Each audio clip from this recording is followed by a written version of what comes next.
वहीं विश्व की बात करें तो विश्व के पटल में रूस और यूक्रेन में जंग जारी हो गया है। रूस लगातार यूक्रेन के ऊपर बमबारी शुरू कर दिया है। तो इसी मुद्दे पर बात करने के लिए हमारे साथ में रक्षा विशेषज्ञ डॉक्टर अजय मोहन जी जुड़े हुए हैं। इनसे जानने की कोशिश करते हैं कि पूरा क्या मामला है, विस्तार से जानने की कोशिश करेंगे। सर ये बताइए, जिस तरीके से रूस ने जिस यूक्रेन में हमला बोला है, तो आपने इसको कैसे देखते हैं, क्या वजह रही है, पूरा विस्तार में बताइए हमें। वास्तव में यूक्रेन का पूर्वी और उत्तरी भाग जो है वो पूर्णतया रूसी भाषी है जी। यूक्रेन सरकार वहाँ पर भी अपनी जिद में यह चाह रही थी कि यहाँ पर यूक्रेन की भाषा चले और यूक्रेन की ही संस्कृति में ये लोग रहें, उसके अगेंस्ट न जाएं। और वो बिल्कुल दृढ़ प्रतिज्ञ थे कि नहीं, हम अपना कल्चर नहीं छोड़ेंगे, अपनी भाषा नहीं छोड़ेंगे। अच्छा। इस मामले में यूक्रेन सरकार ने काफ़ी दबाव बनाया उन लोगों पर और प्रयास किया कि इनका दमन करके इनको ज़बरदस्ती यूक्रेन की संस्कृति में ढाला जाए। अच्छा। वास्तव में ये शुरुआत इसकी अंदर रूसी भाषियों और यूक्रेन भाषी पक्षों में हुआ। अच्छा। उसके बाद फिर ये जब देखा इन्होंने, तो इन्होंने रूस में भी इन मदद की गुहार की और उनसे हस्तक्षेप करने की बात किया। अच्छा। काफ़ी दिनों से रूसी सरकार, वहाँ के राष्ट्रपति पुतिन ने यूक्रेन के राष्ट्रपति से इस मामले को सुलझाने का प्रयास किया। ये लगभग 2 सालों के पहले से ही पुतिन और उनकी चर्चा चल रही है, लेकिन इस बात पर कोई फैसला नहीं हुआ। और वास्तव में देखा जाए तो अमेरिका के भड़कावे में, बहकावे में उनके यूक्रेन की सरकार दब नहीं रही थी और यूक्रेन की सरकार को लगता था कि रूस अमेरिका के डर के मारे हमारे ऊपर कोई ऐसी कार्रवाई नहीं करेगा जिसमें हमारा जान माल का नुकसान हो। अच्छा। इसलिए यूक्रेन बिल्कुल दब नहीं रहा था और रूस के राष्ट्रपति पुतिन की किसी भी बात का उन्होंने स्पष्ट न तो जवाब दिया और न ही अपनी एक्टिविटीज़ में कोई परिवर्तन किया। अच्छा। ऐसी परिस्थिति में वह भी विश्व का एक सुपर पावर है, रूस भी, तो उसको अपने इसमें पराजय लग रही थी और वो सोच रहा था कि हम अपने ही लोगों को किसी तरह का सहयोग नहीं कर पा रहे हैं। अच्छा। इन परिस्थितियों में उन्हें मजबूर होना पड़ा यूक्रेन पर आक्रमण करने के लिए। अच्छा। आप अमेरिका की मतलब की बात को बोल रहे हैं कि अमेरिका उसके ऊपर दबाव डाल रहा था, ठीक है, और उनको बढ़ावा दे रहा था यूक्रेन को। लेकिन अभी तक जितनी भी युद्ध हुई है विश्व में, कहा जाता है कि अमेरिका का उसमें सबसे बड़ा हाथ रहा है। ऐसा कहा जाता है कि अमेरिका 2 देशों को जानबूझ के भिड़ाती है। हाँ। क्या वजह है इसकी?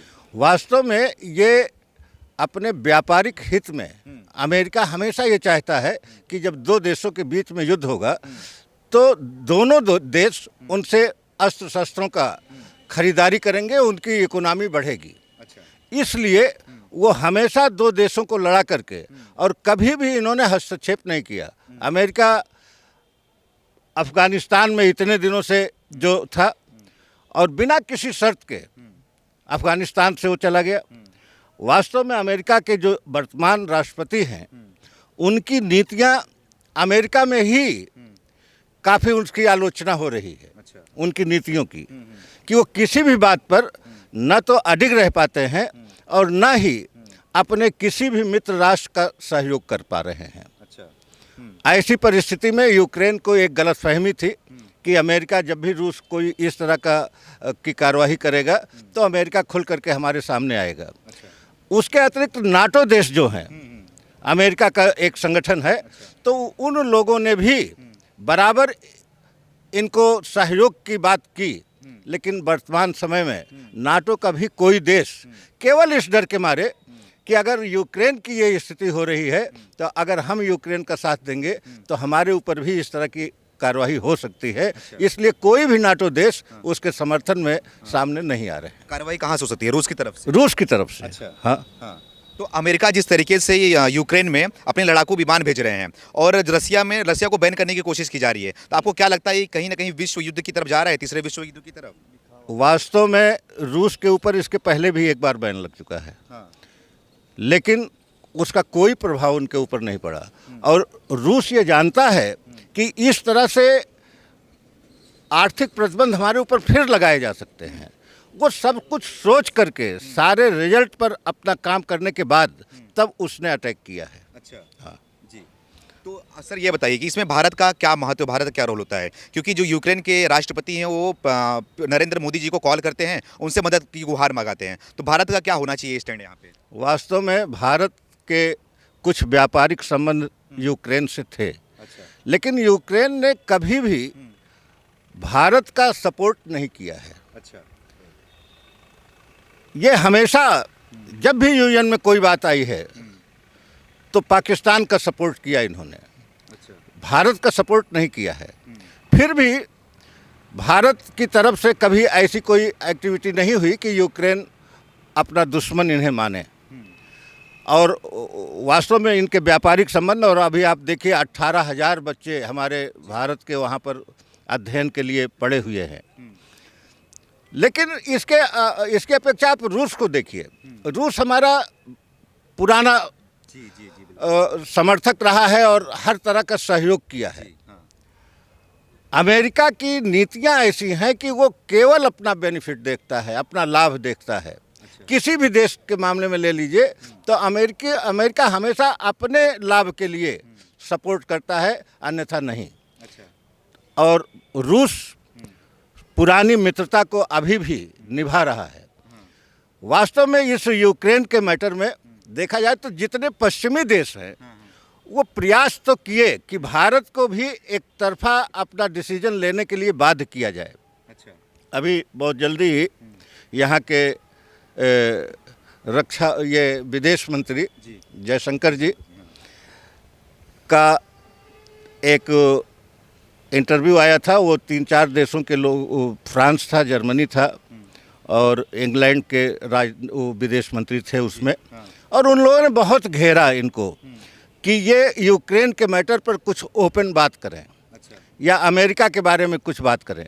लेकिन उन्होंने स्पष्ट कह दिया कि हमारी विदेश नीति जो है, जैसे सारे देशों की नीति होती है कि वो अपने फायदे के लिए अलग अलग देशों से अलग अलग संबंध रखते हैं। अच्छा, ठीक उसी तरह से हमारे अमेरिका से संबंध है, रूस से भी संबंध है, यूक्रेन से भी संबंध है। हम एक तरफा कोई फैसला नहीं ले सकते।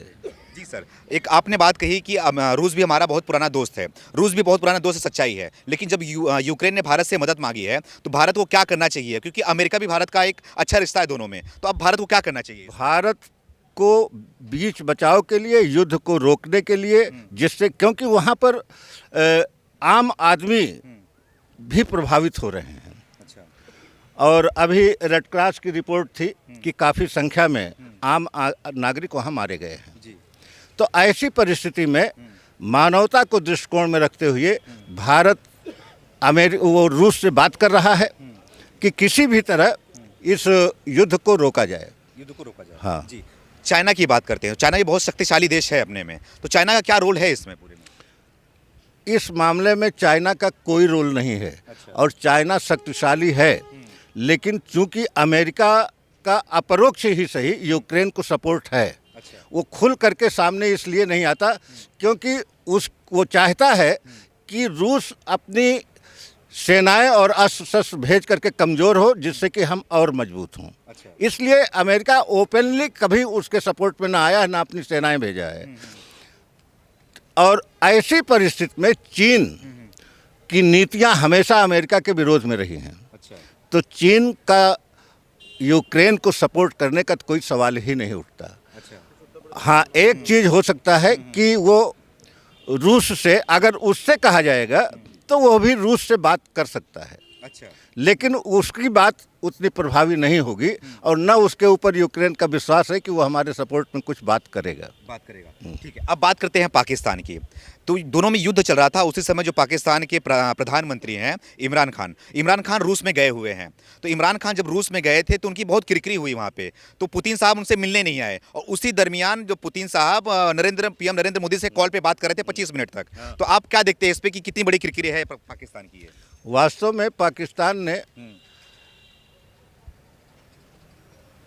पाकिस्तान के सपोर्ट में यूक्रेन ने यूएन में कम से कम 4-5 बार पाकिस्तान का सपोर्ट किया है और पाकिस्तान को ही वो सबसे नंबर 1 शत्रु मानता है। अच्छा। पाकिस्तान भारत को। हाँ। तो ऐसी परिस्थिति में जब भारत से उन्होंने मदद की गुहार की यूक्रेन के राष्ट्रपति ने, तो उस स्थिति में वो स्वयं रूस चले गए कि किसी तरह से हमारी मध्यस्थता से अच्छा। ये युद्ध रुक जाए। लेकिन वहाँ अपमानित होने के बाद वो वापस चले आए और वहाँ पर जब उन्होंने देखा कि भारत के प्रधानमंत्री नरेंद्र मोदी से वो 25 मिनट बात कर रहे हैं और हमसे मिलने तक का प्रयास नहीं किया उन्होंने, तो उनको एक ग्लानि महसूस हुई और वहाँ से वो वापस आए। ठीक है, आपने बात की यूक्रेन और पाकिस्तान की दोस्ती है, तो उस समय यूक्रेन जिस तरीके से भारत को कॉल करता है और प्रधानमंत्री नरेंद्र मोदी को कॉल करता है, तो इसके बाद से पाकिस्तान में खलबली मच गई है पूरी तरीके से। हाँ, उसका कारण ये है, बिल्कुल यूक्रेन की वही स्थिति है जो पाकिस्तान में बलूचिस्तान की है। बलूची जितने हैं वो पाकिस्तान गवर्नमेंट का बिल्कुल विरोध कर रहे हैं।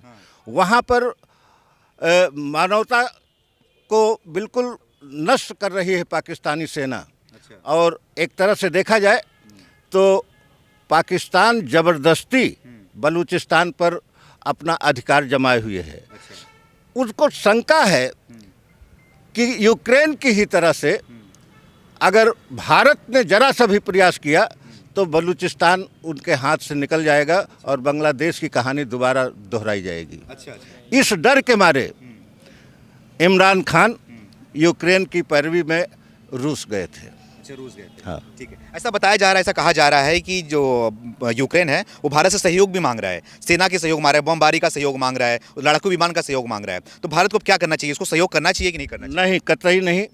भारत को बातचीत के तहत जो समझौते हो जाए वो करना उचित है, लेकिन किसी भी तरह के अस्त्र शस्त्र या सामरिक चीज़ों से सहयोग करना यूक्रेन का ये भारत के लिए उचित नहीं होगा और न इनकी विदेश नीति में ऐसी कोई बात है। अच्छा, अब जो वहाँ पे युद्ध चल रहा है और उत्तर प्रदेश में इलेक्शन चल रहा है, एक जंग वहाँ चल रहा है, एक जंग यहाँ चल रहा है, तो इस जंग को अब उत्तर प्रदेश के चुनाव से जोड़ दिया गया है। कहा जा रहा है कि इसका फायदा मोदी को फायदा करने के लिए ये सब बात षड्यंत्र रची जा रही है। कितना है इसमें? नहीं, ये बिल्कुल गलत बात है। यूक्रेन के युद्ध का भारत के या उत्तर प्रदेश के चुनाव से कोई मतलब नहीं है और न उसका कोई प्रभाव है। आम जनता तो जानती भी नहीं कि यूक्रेन क्या कर रहा है और रूस क्या कर रहा है। अच्छा। हाँ।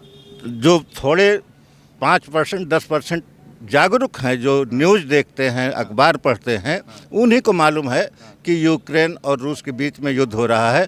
क्यों हो रहा है ये शायद 2-4% ही जानते हों। अच्छा। अच्छा जी सर। तो इसलिए इस चुनाव पर उसका कोई प्रभाव नहीं होगा। पड़ेगा। लेकिन अब इसका फायदा योगी जी उठा रहे हैं और रैलियों में बोल रहे हैं कि देखिए उत्तर भारत सरकार इतनी मजबूत हो गई है, मोदी जी का विश्वास इतना हो गया है कि विदेश की जो सरकारें हैं वो भी बस मोदी को कॉल कर रहे हैं, बस सहयोग मांग रही है। देखिए, ये तो सही है कि यह बात हमारी भारत की विदेश नीति का ये सबसे बड़ा प्रमाण है उसकी सफलता का, कि एक ऐसा देश जिसने बार बार भारत का विरोध किया है वो भारत से उम्मीद कर रहा है कि भारत कुछ इसमें करे। अच्छा। और भारत अगर बिचौलिए का काम करे। अच्छा। तो इसका सीधा सा मतलब है कि हमारी विदेश नीति इस समय विश्व में बहुत अच्छी स्थिति में चल रही है। अच्छी स्थिति में चल रही है। हाँ। जी, आपका बहुत बहुत धन्यवाद।